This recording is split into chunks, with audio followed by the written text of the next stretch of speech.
Coming up right next is the good news segment. Good news. Good news. Good news. Good news. Okay. Hi.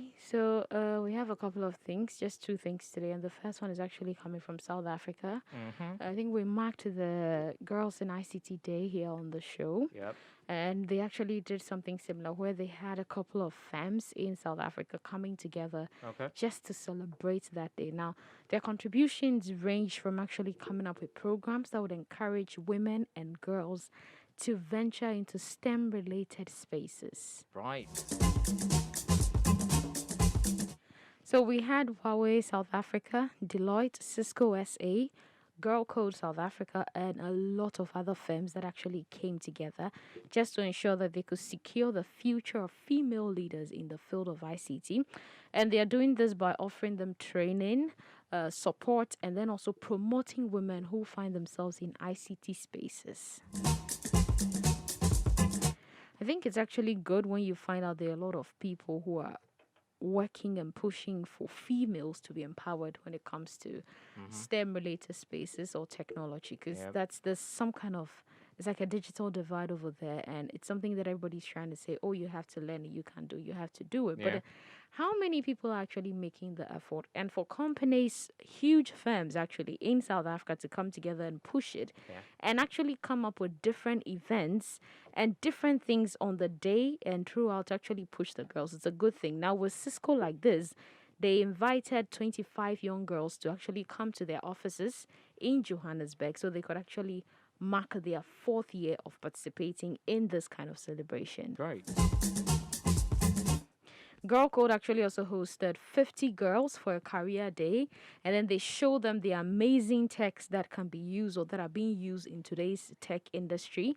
And this is actually going to build up the interest of the girls. Okay. It's going to get the girls to be like, okay, I want to do this, I can do this, I want to be Right. like this, or that kind of a thing. Okay. You understand me? Yeah. Yes.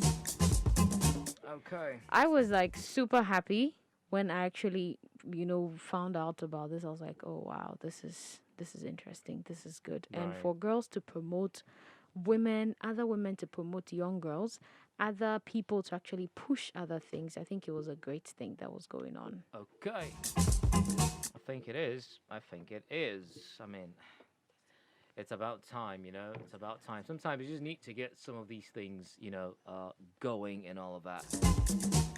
And I like the fact that we have, firms empowering and investing in empowering women to get into tech and all of that. I love the fact that, firms are also interested in empowering the women to also help them have more interest in the tech space. Amazing.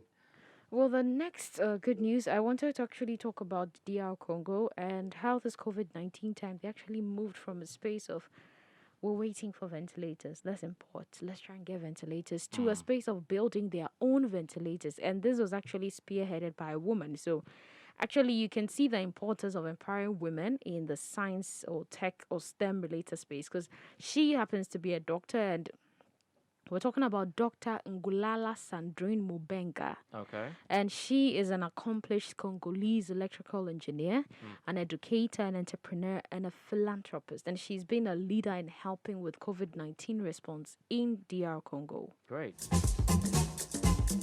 Okay. Now, during the whole pandemic, everybody was trying to find, we had companies that stopped doing what they were doing regularly and started producing face shields, nose masks, and all other things, you understand? And she thought ventilators were very key. Now, we know how much they cost. For a country to import them, you have to have enough.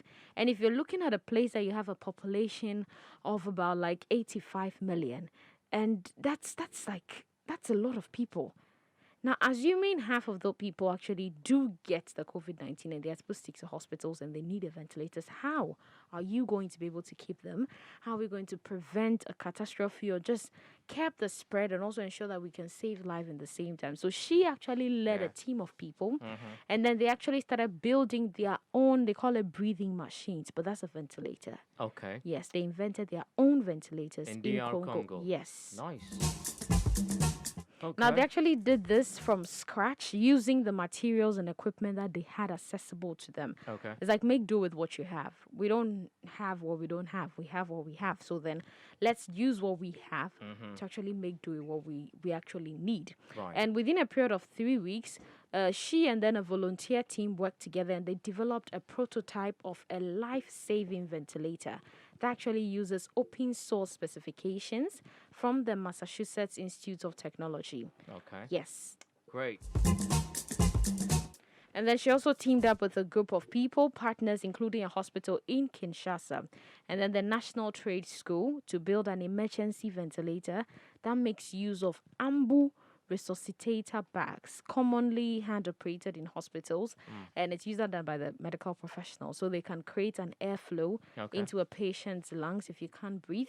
Yeah, Yeah. you do that until the ventilator becomes available. And I'm just wondering, how are you going to be able to, how do you keep doing that until a ventilator becomes available? That shows you the need for a ventilator. So that, in a way, has also helped and eased the stress on the medical professionals Yeah. in Congo. Nice. I like that because you know how the cases of COVID-19 is actually causing what should I for lack of a better word calamity in India.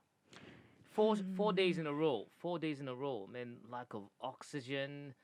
People are dying. The numbers keep surging by the day, and Yeah. 4 days in a row, the numbers are something else.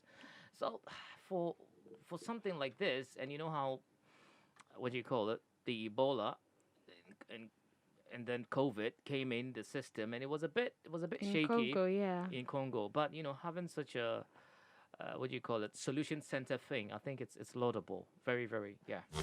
She actually also found a solution for the one they use their hand to do. So now they've actually automated it. So it actually does the squeezing itself. So you don't need to actually come in Right. Yeah. doing Exert that. force on it. Yeah. Right. Okay. Well, that's all That's we all we have. have. Yes. Incredible news from Africa.